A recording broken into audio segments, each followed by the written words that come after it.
A political storm is what finally led Newfoundland's premier to call it quits today. Kathy Dunderdale, the first woman premier in Newfoundland and Labrador, won a majority just 2.5 years ago. But her popularity has slipped, including within her own party. And as Ross Lord reports, despite a booming economy, Dunderdale couldn't shake the impression she'd lost touch with voters.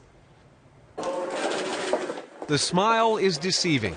For Newfoundland Premier Kathy Dunderdale, it isn't easy to cut short a vacation to quit, with key allies jumping ship to political enemies. Just as you know when it's time to step up, you also know when it is time to step back.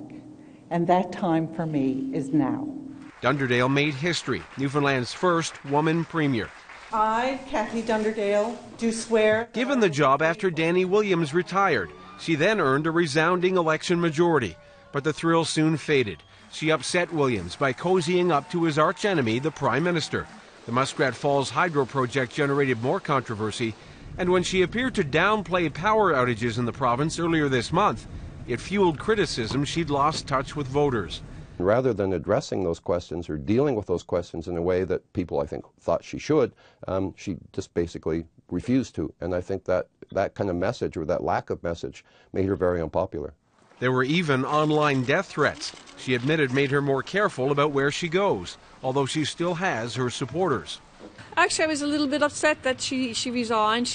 I found her to be an excellent premier. She could not compare at all to, of course, Danny Williams. It's hard to compare to him. In a statement, Williams thanks Dunderdale for her years of public service, noting being a premier is a tough job that requires a steady hand. He doesn't actually compliment Dunderdale, but she insists the province is better off than it was when she took over from Williams 3 years ago.